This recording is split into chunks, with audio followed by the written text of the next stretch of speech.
Le Point Bourse vous est présenté par Bourse Direct.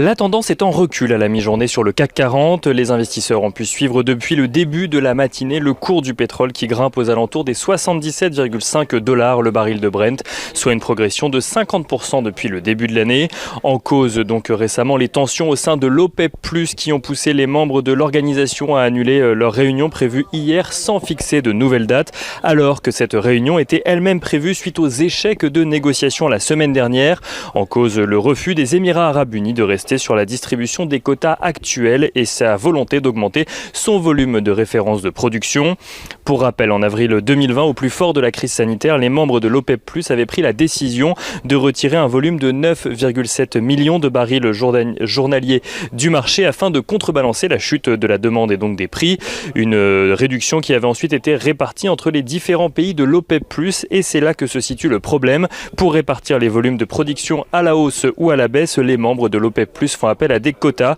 calculés à partir de leur volume de production de référence.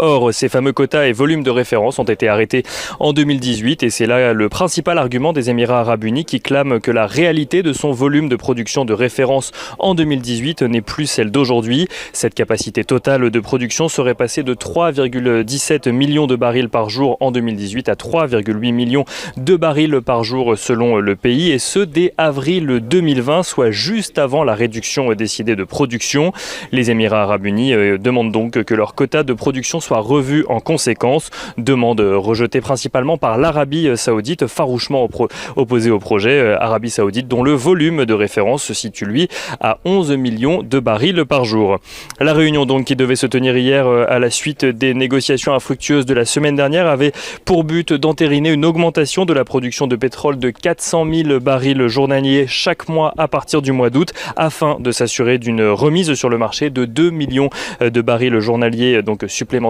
à la fin de l'année, conformément au vœu de l'OPEP+, de revenir sur des volumes de production similaires à ceux d'avant la crise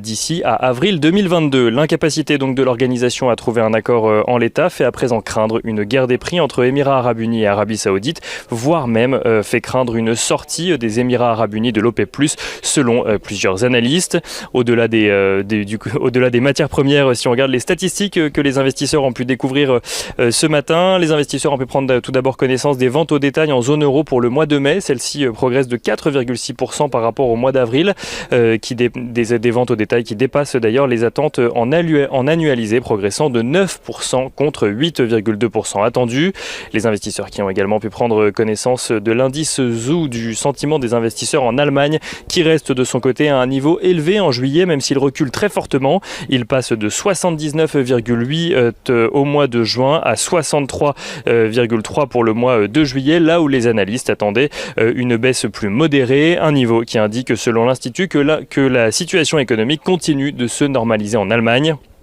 Du côté des valeurs à présent, notons que Alstom signe la plus forte baisse du CAC 40 à la mi-journée, alors que le groupe ferroviaire a annoncé tabler sur un flux de trésorerie libre négatif de près de 2 milliards d'euros pour le premier trimestre de son exercice décalé 2021-2022, en lien avec la stabilisation de plusieurs projets issus de l'activité ferroviaire de Bombardier. Et on note également que Virbac annonce de son côté relever ses perspectives financières pour 2021 afin d'intégrer, je cite, un excellent dynamisme sur les premiers mois de l'année.